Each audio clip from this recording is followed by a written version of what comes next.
É raro nesses nossos dias, nesse tempo presente, onde temos muitos movimentos, muitos aviltamentos e pouco avivamento.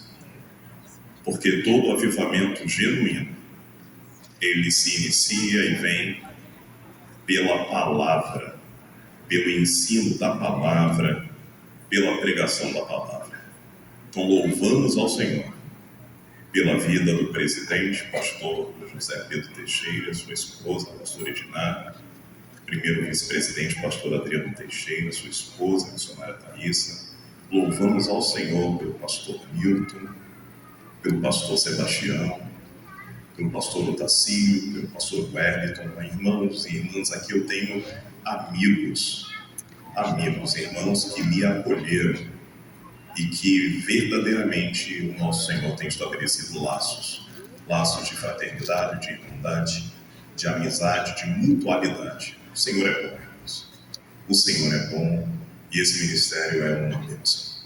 Deus abençoe os irmãos.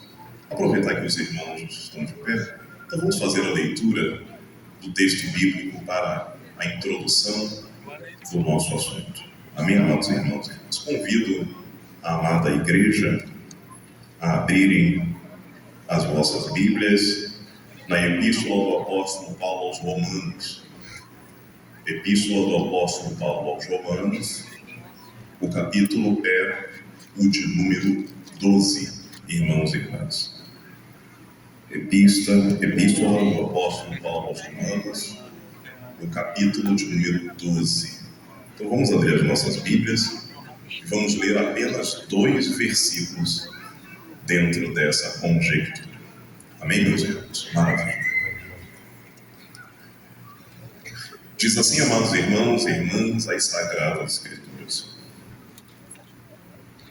Rogo-vos, pois, irmãos, pela compaixão de Deus, que apresenteis o vosso corpo em sacrifício vivo, santo e agradável a Deus, que é o vosso culto racional.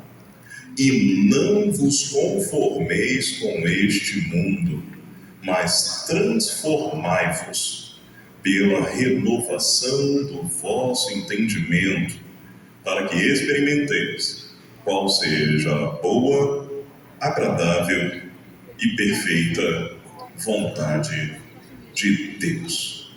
Amém, meus irmãos e minhas irmãs? Podeis tomar assento em nome do nosso Senhor e Salvador, Jesus Cristo. Amados irmãos, nós temos uma projeção para poder nortear esta jornada, este encargo que está sobre os nossos ombros. Então os irmãos vão poder acompanhar, vão poder tirar foto, para facilitar o processo de ensino e de aprendizagem. Então nós temos um título, meus irmãos e minhas irmãs, a conduta do cristão na sociedade.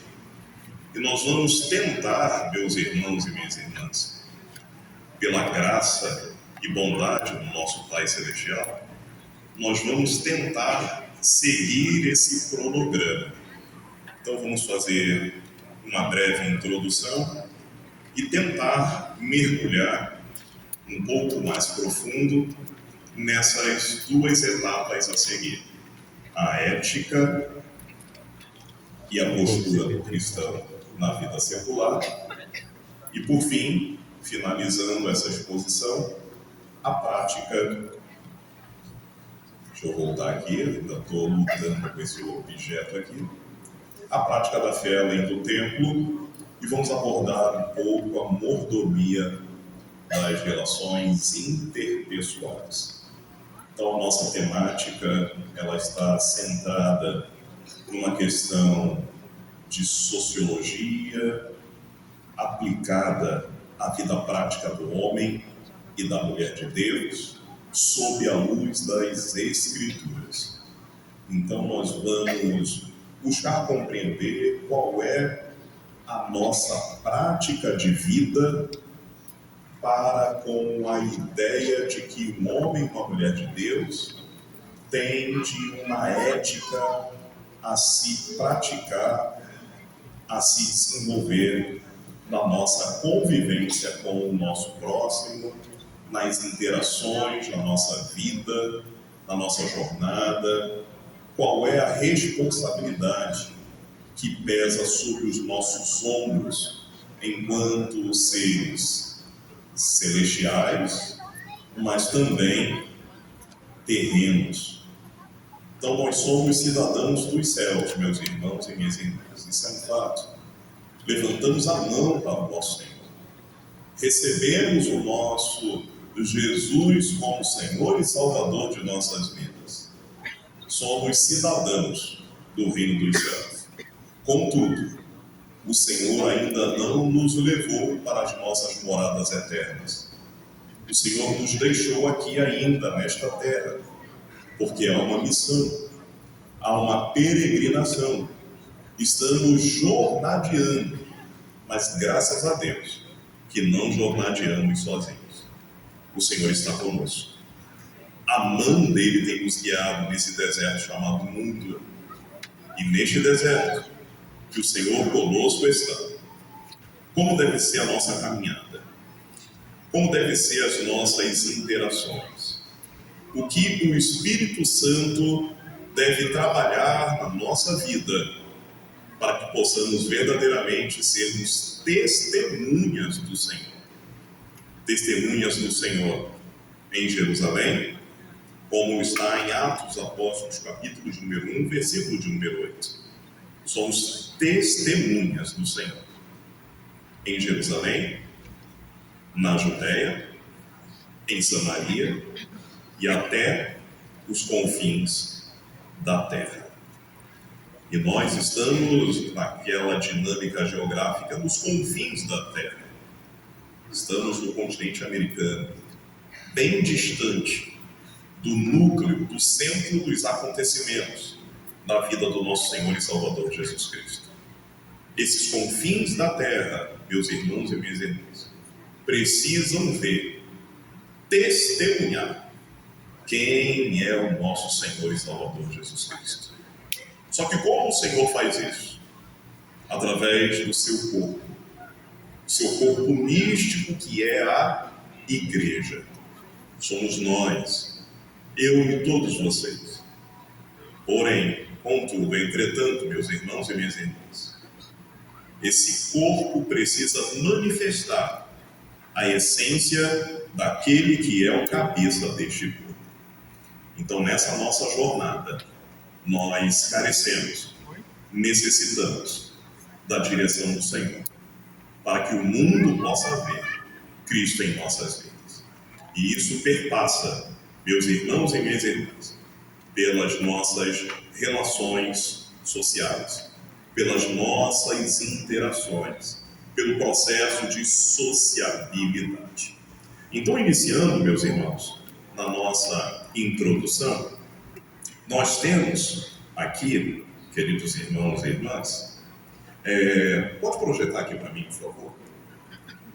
Nós temos aqui uma breve análise, e eu não quero me ater muito para a gente poder focar naquilo que julgo mais importante para que nós possamos nos ater.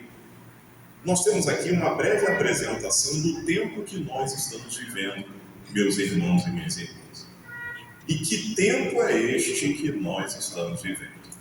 Nós estamos vivendo uma fase da vida na Terra que é chamada pós-modernidade.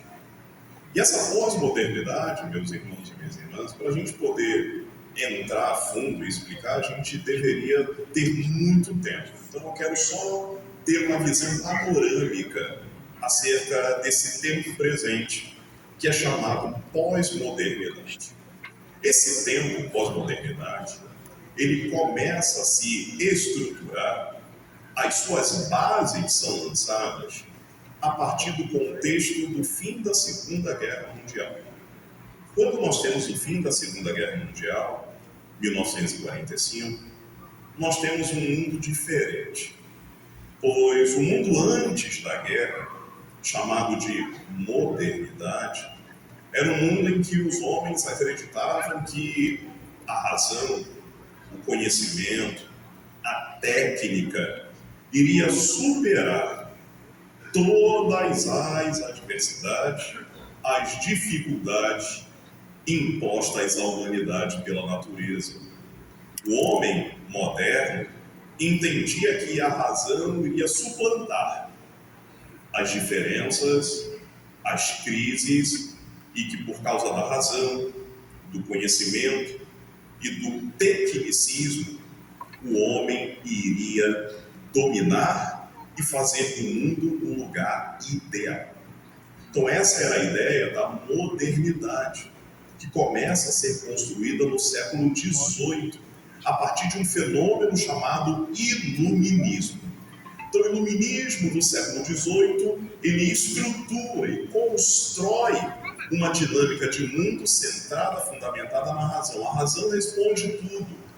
A razão, ela é responsável por concretizar aquilo que os homens têm em mente.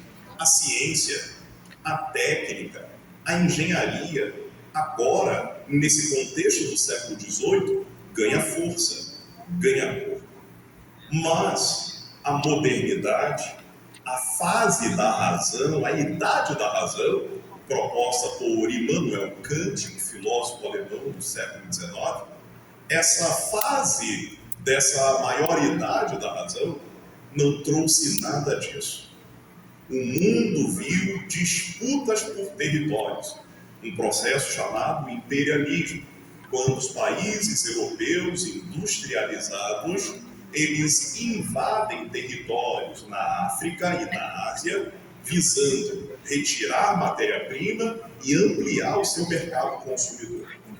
O homem explora, o europeu domina o chamado submundo, que posteriormente veio a ser chamado terceiro mundo. Dentro dessa conjuntura, essas disputas por territórios, tanto na África quanto na Ásia, geraram tensões entre os países industrializados europeus. E esses países industrializados europeus entraram em rota de colisão, motivo da Primeira Guerra Mundial. A Primeira Guerra Mundial é um fenômeno do século XX.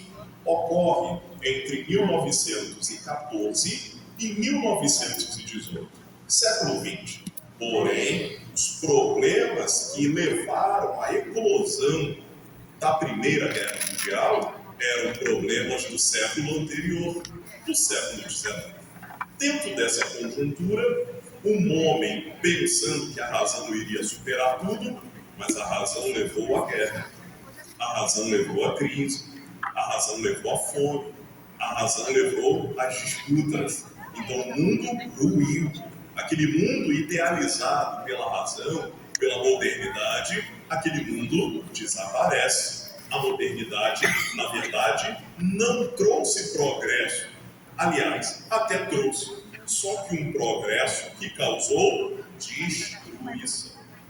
E aí, os conflitos mal resolvidos da Primeira Guerra Mundial geraram a Segunda Guerra Mundial. 1939, 1945. Quando acaba a Segunda Guerra Mundial, nós temos um novo mundo. Um mundo em que há descrédito, um mundo em que há incertezas, um mundo em que, será que a razão pode resolver tudo? Será que a ciência tem resposta para todas as questões da humanidade? Então, diante da crise da razão, meus irmãos e minhas irmãs, inicia-se um processo de reestruturação ideológica para a formatação de um novo tempo, a formatação de uma nova era. E essa nova era chamada pós-modernidade.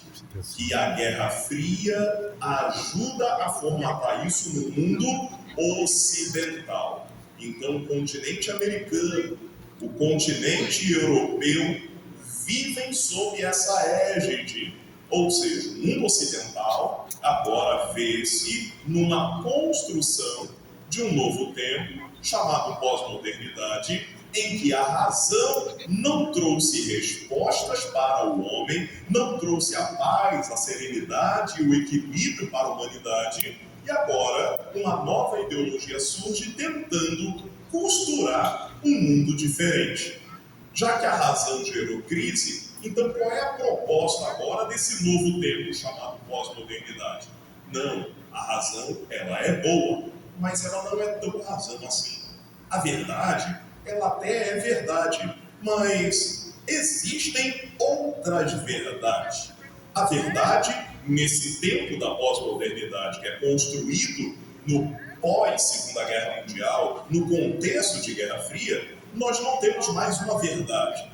A verdade não é mais singularizada. Agora a verdade ela é pluralizada. Agora nós não temos verdade, nós temos verdades no plural. Então, se eu tenho uma verdade, para mim isso é verdade. Se você tem uma verdade, isso para você é verdade. E agora, a verdade que era única, absoluta, concreta, real, agora essa verdade, ela flui. A liquidez da verdade. Como disse Zygmunt Bauman, agora nós vivemos uma modernidade líquida. Agora nós temos a verdade se ajustando aos quereres. A verdade se ajusta agora às propostas ideológicas. Então não existe mais uma verdade absoluta. Cada um pode ter a sua verdade. E o nome disso é relativismo. Então a verdade, ela foi relativizada.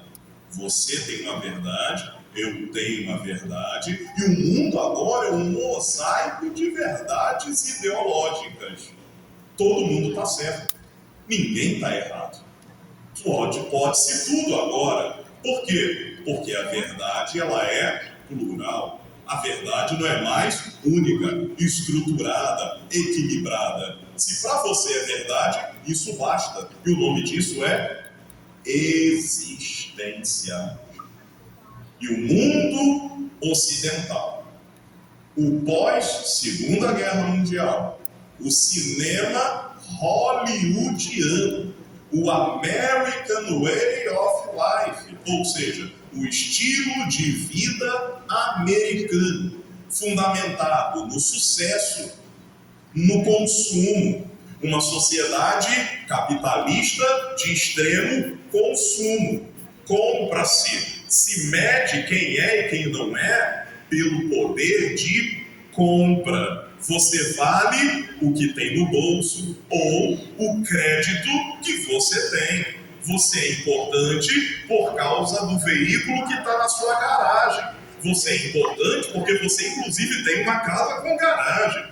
Você é importante porque você mora em meio à insegurança do Rio de Janeiro, você mora dentro de um feudo. Porque você mora num condomínio que tem um muro alto, que agora tem uma cerca elétrica, e agora os seus filhos podem brincar na quadra, no parquinho, na brinquedoteca. Mas o mundo lá fora está pegando fogo. Mas nós estamos preocupados com o nosso mundo cor-de-rosa, colorido, laranja, azul, com a nossa o nosso múltiplo arco-íris. Esse tempo é um tempo de individualismo. Esse tempo é um tempo de glória a mim, louvado seja eu. É um tempo em que nós medimos o sucesso. É um tempo em que a gente pega a ideologia desse tempo hollywoodiano, desse tempo de negócio, desse tempo de empreendedorismo. E se eu cheguei aos 30 anos e ainda não atingi o meu 1 milhão, o meu primeiro milhão, eu sou um fracasso. Esse é o tempo que nós estamos vivendo. Esse é o tempo presente. Esse é o tempo da pós-modernidade. Todo mundo quer ter sucesso.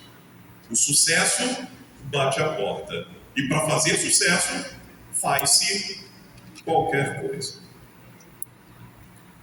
E onde fica, meus irmãos e minhas irmãs, a postura do homem e da mulher de Deus.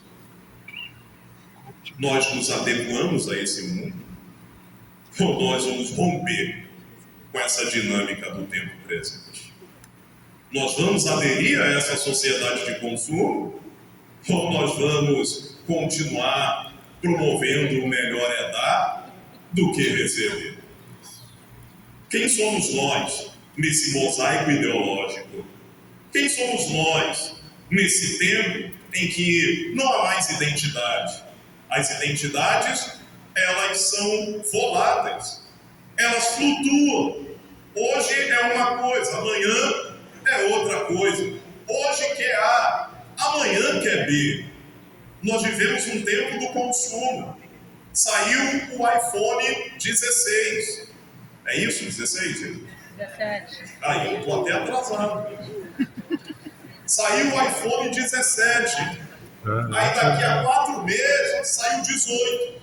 A gente olha para o nosso 17 e fala, essa porcaria não serve mais. Está obsoleto, está atrasado, não quero mais. Eu vou pegar agora o novo, porque agora tem mais um pixel na câmera. Então a minha câmera está defasada. A gente busca o sucesso. A gente busca o milhão. Mas aí eu trago uma pergunta aos irmãos. Uma pergunta, vamos filosofar. O que é sucesso? O que é sucesso? Perguntaram a um jogador de basquete dos Estados Unidos, da NBA, Giannis Antetokounmpo, um refugiado que conseguiu refúgio na Grécia, se naturalizou grego e joga na NBA, foi campeão da NBA, que é a liga mais forte de basquete do mundo. Ele foi campeão num ano, mas no outro ano não foi campeão. E aí o repórter fez uma pergunta a ele. Antetokounmpo, como foi esse ano aí o fracasso de vocês, da equipe de vocês? Ele joga pelo Milwaukee Bucks. E aí falaram, como foi esse ano que vocês não ganharam o título? Como falar desse fracasso? Ele olhou bem nos olhos do repórter e falou assim, fracasso? Eu não conheço fracasso. Só porque eu não ganhei um torneio de basquete? Isso não é fracasso. Fracasso seria se eu estivesse ainda passando fome. Fracasso seria se meus pais ainda estivessem como refugiados, sem uma nacionalidade. Fracasso seria se eu não pudesse sustentar a minha casa, a minha família. Então eu não ganhei um título, mas isso não significa que a minha vida fracassou. O que é fracasso, meus irmãos e minhas irmãs? Vamos olhar pela ótica bíblica. Vejam, meus irmãos e minhas irmãs, o que é um bom obreiro? O que é um obreiro que tem sucesso? O que é sucesso ministerial? Será que é aquele obreiro que arrebata multidões? Será que é aquele obreiro que prega para 10.000 pessoas no hangar lá em Belém, no Pará? Será que é aquele obreiro que tem engajamento nas redes sociais, que tem mais de 100.000, 200.000, 300.000 seguidores? Será que é aquele obreiro em que ele consegue trocar o piso da igreja, ele consegue colocar ar-condicionado, climatizar a casa do Senhor? O que é sucesso, meus irmãos e minhas irmãs? Vamos olhar por esse prisma. Olhando para esse tipo de obreiro hoje, nós falamos, esse obreiro é bem sucedido. Mas veja o caso do profeta Jeremias. O profeta Jeremias profetizou, exerceu seu ministério por 40 longos anos. Os irmãos lembram quantos se converteram? Os irmãos lembram do ministério de Jeremias? Quantos se converteram? 0. Não houve conversão. Imagina o pastor, presidente do profeta Jeremias. Lá o Jeremias no campo. Jeremias manda um relatório. Quantas almas, quantas cruzadas, quantos irmãos, quantas festividades, quantos se renderam. Fala desse ano, Jeremias, quantos foram? Presidente, nesse ano ninguém. Não, mas vamos continuar, você tem chamado. Passa outro ano. Jeremias, e aí, Jeremias? Vamos ao relatório. Quantos? Nenhum, presidente. Vamos dar mais crédito a esse obreiro. 5 anos. E aí, Jeremias? Quantos? Nenhum. 10 anos? Nenhum. 20 anos, Jeremias? Nenhuma conversão. Aos olhos dos dias atuais, como nós classificaríamos o ministério de Jeremias? Sucesso? Temos que ser sinceros, irmãos e irmãs. Aos nossos olhos, eu olhando para Jeremias, eu falo, esse obreiro está desligado. No mínimo sem visão. Não é que ele não tenha chamado. Tem alguma coisa errada. Mas aos olhos de Deus, que é o mais importante. Aos olhos de Deus, ministério de Jeremias, sucesso ou fracasso? Sucesso. Porque como Deus mede sucesso? Como Deus mede sucesso? A base do sucesso na ótica do nosso Pai Celestial é a fidelidade. Fidelidade. Almas não se converteram, mas Jeremias não mudou a pregação.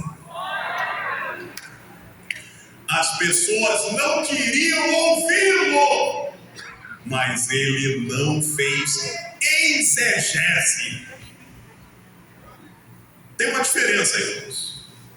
2 termos muito parecidos: exegese e exegese.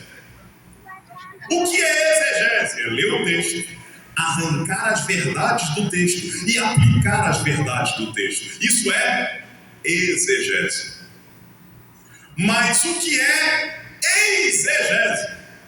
É pegar o que eu acho, pegar o que eu penso e inserir no texto.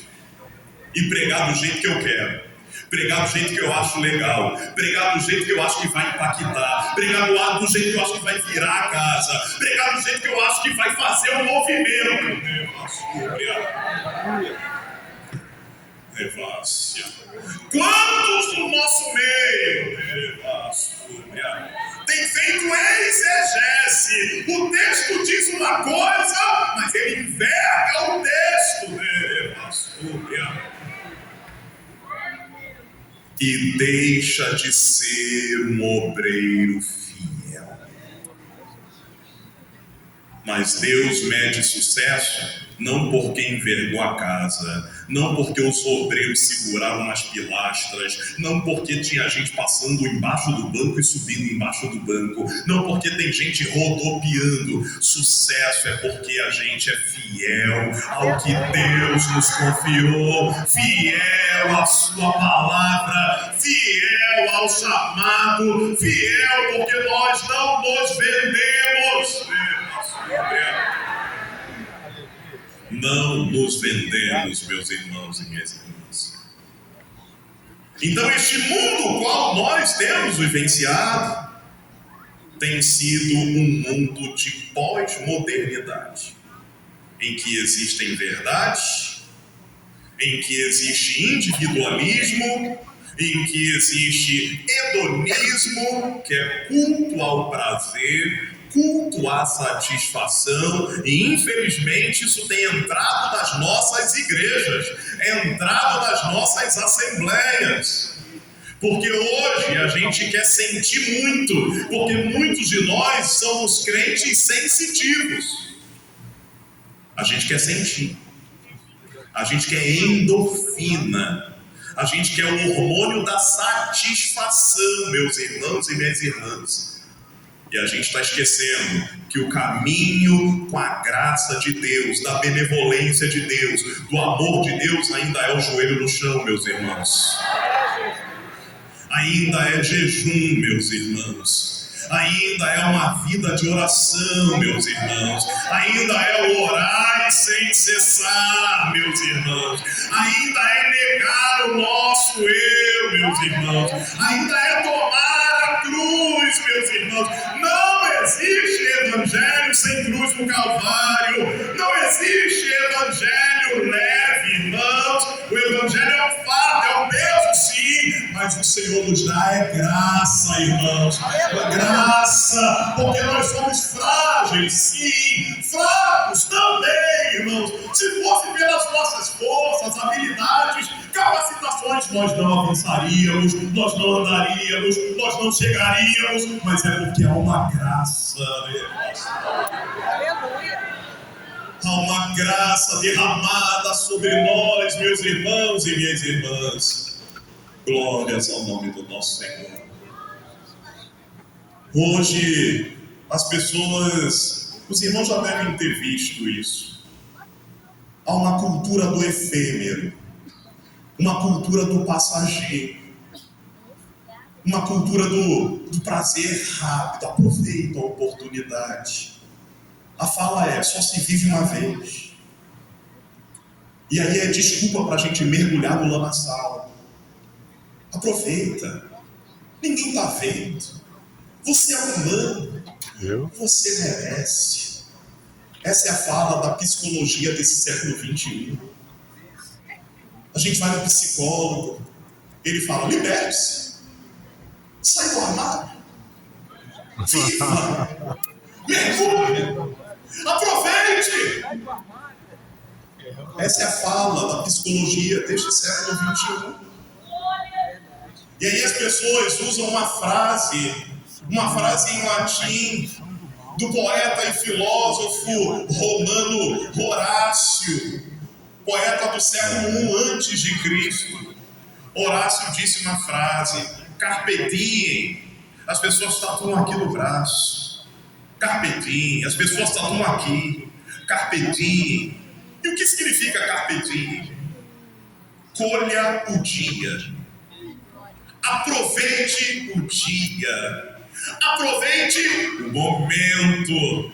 Talvez você não tenha outra oportunidade, então mergulha, aproveita para se enfiar no lamaçal. É isso, irmãos. Para essa sociedade, tudo pode. Para essa sociedade, tudo é lícito. Para essa sociedade, tudo me convém. Mas o que o Senhor quer na nossa conduta ética? O que o Senhor quer de nós? Amados irmãos e irmãs, nós lemos um texto e talvez a gente só consiga ficar nele. Nós lemos apenas 2 versículos. Queria eu poder expor mais, mas eu não sei se o tempo vai me permitir. É meu inimigo nessa noite o tempo. E amados irmãos e irmãs, nesse texto que nós lemos, Romanos, capítulo de número 12, versículos 1 e 2. Pode projetar para mim, por favor.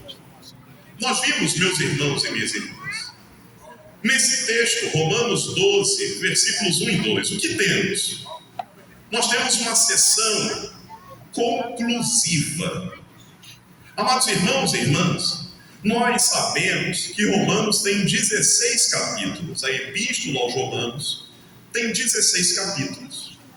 E essa epístola, meus irmãos e minhas irmãs, ela é uma epístola maravilhosa. Talvez, não sei se é esse o termo apropriado, mas talvez essa epístola seja a mais sistemática dos escritos do apóstolo Paulo, dos escritos do Novo Testamento.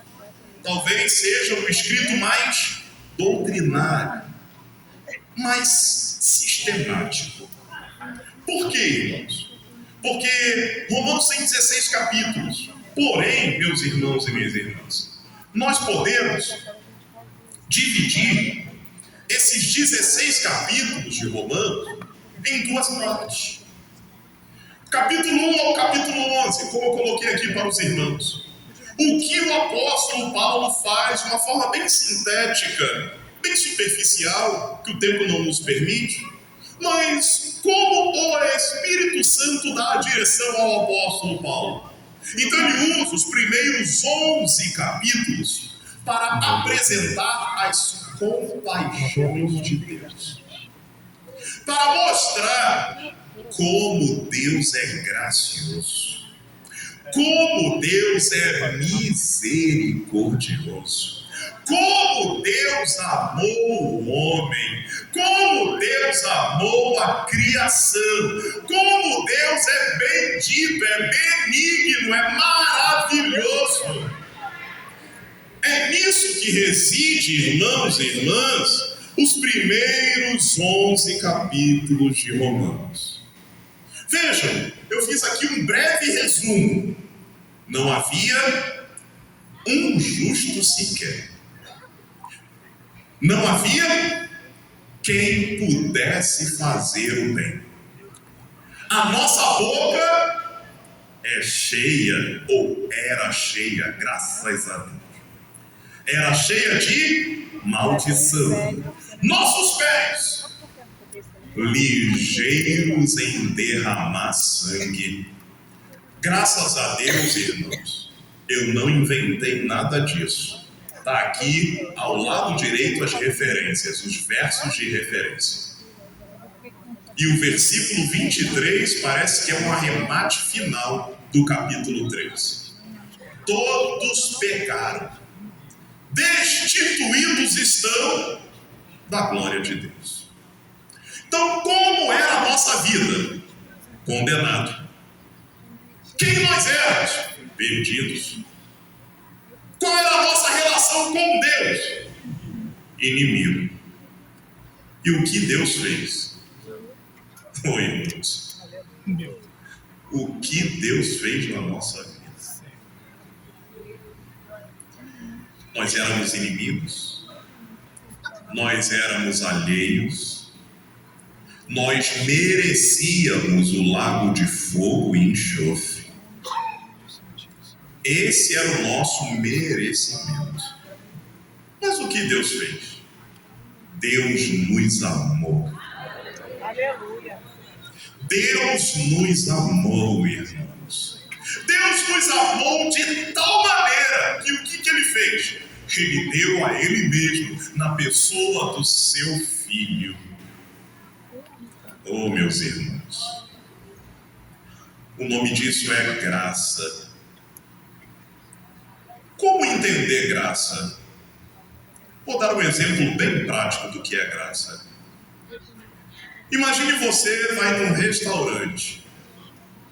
Você vai num bom restaurante. Você vai no Rio Brasa. Rio Brasa é um bom restaurante, um rodízio de carnes maravilhoso. Um preço justo pelo que se tem de serviço.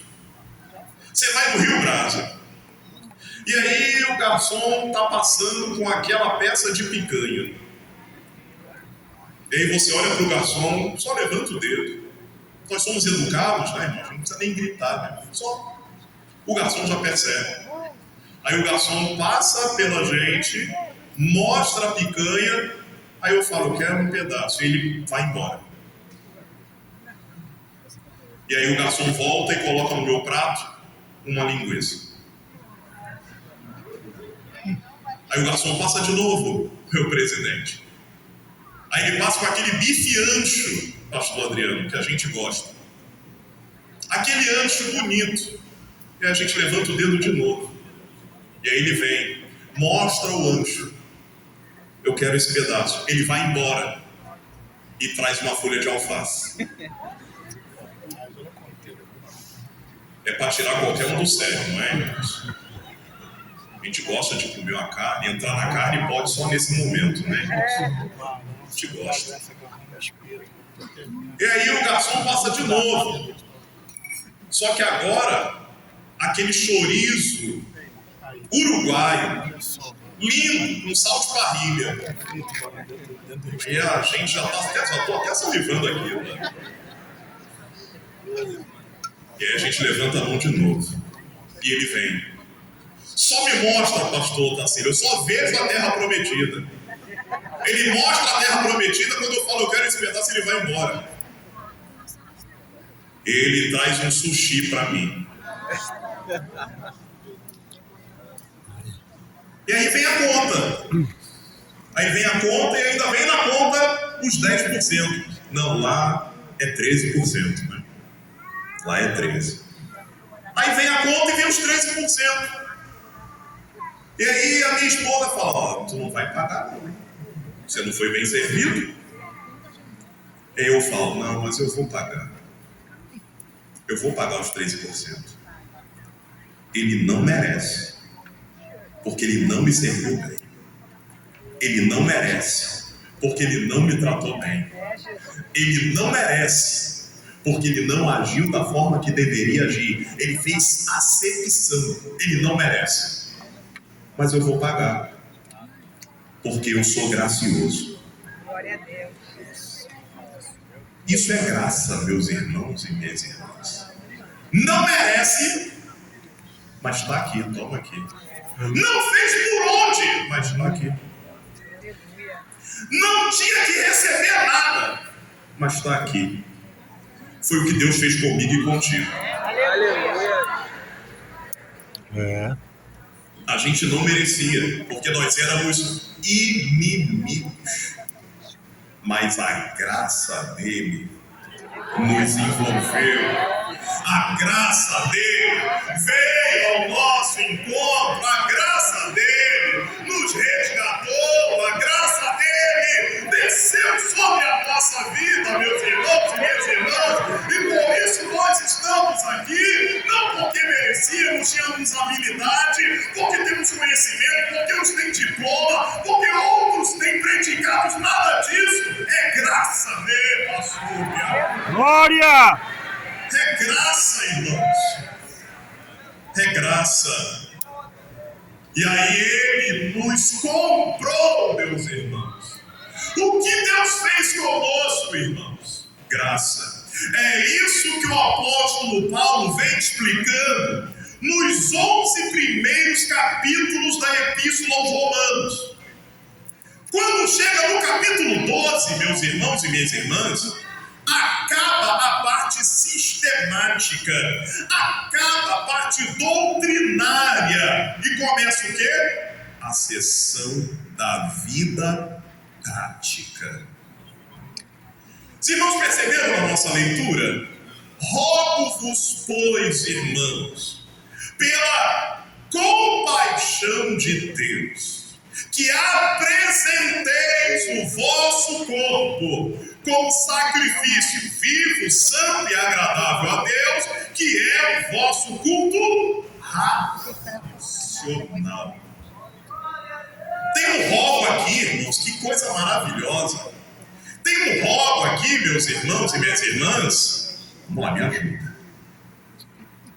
Tem um rogo aqui, irmãos e irmãs, que é benefício para mim e para você.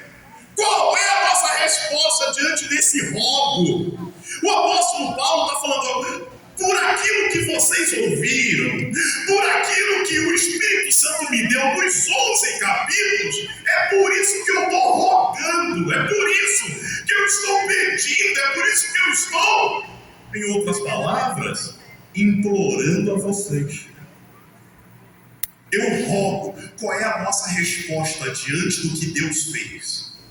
Diante do que Deus fez para a nossa vida, diante das compaixões. Não é isso que o apóstolo Paulo roga? Rogo-vos, pois, irmãos, pela compaixão. Ou dependendo da versão que você tem, se você tem aí na sua mão a Bíblia Almeida, revista e atualizada, se é a ARA, né? A minha versão aqui é a ARC, que é Almeida, revista e corrigida, então está compaixão. Se você tem a ARA, a Almeida, revista e atualizada, vai estar aí misericórdia.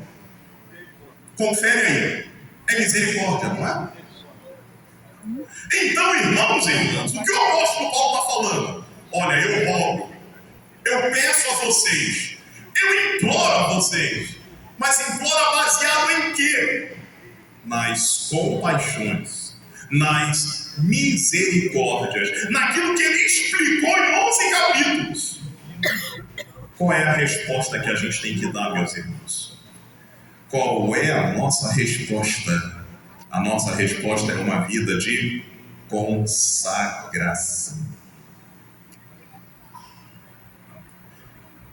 Meus irmãos e minhas irmãs, só é possível viver nessa terra com uma conduta ilibada, reta, diante de Deus e diante dos homens, se eu tiver uma vida de consagração. O que é consagração, então? Vamos a uma pergunta filosófica. O que é consagração? Vamos começar falando o que não é consagração. O que não é consagração? Consagração não é uma reunião de 2 horas que a gente vem em jejum pela manhã, ora, ouve a palavra, entrega o jejum. A gente costuma chamar esse tipo de culto de quê? Consagração, não é? Não precisa mudar o nome, deixa o nome lá. Mas, biblicamente falando, não é consagração. O que não é consagração? É eu colocar uma roupa ataviada, andar por aí com a Bíblia debaixo do braço e não viver ela. Isso não é consagração. O que não é consagração?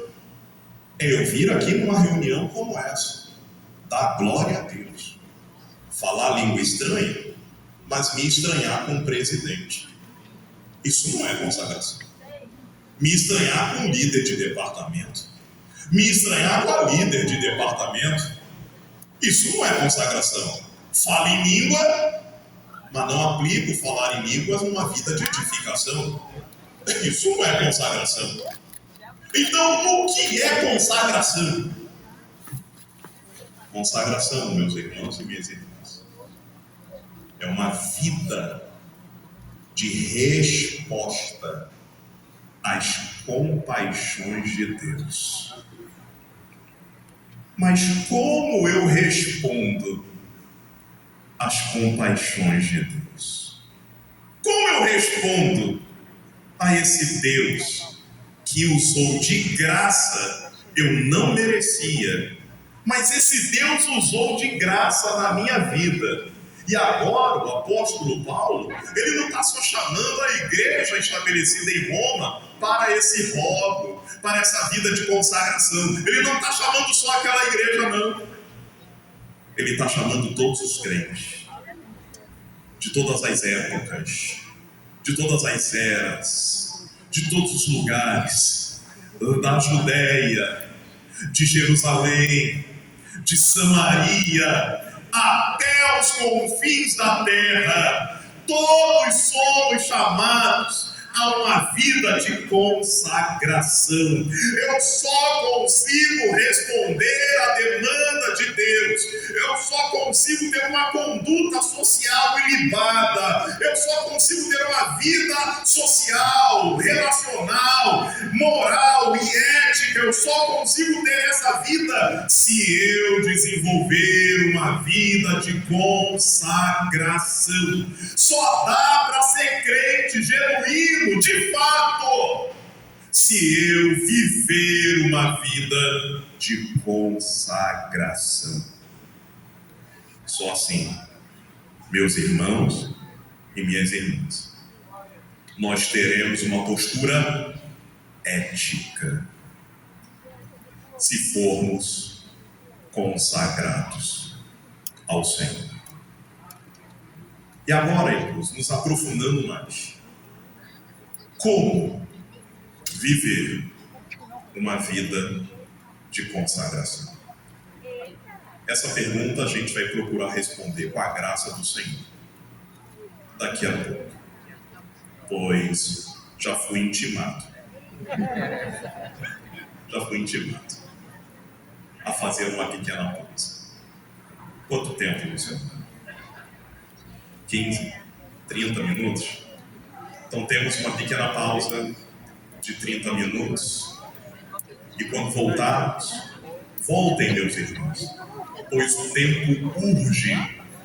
Voltem em 30 minutos para nós tentarmos, com a graça do Senhor, responder a essa pergunta: como viver uma vida de consagração? Deus abençoe. Até logo mais.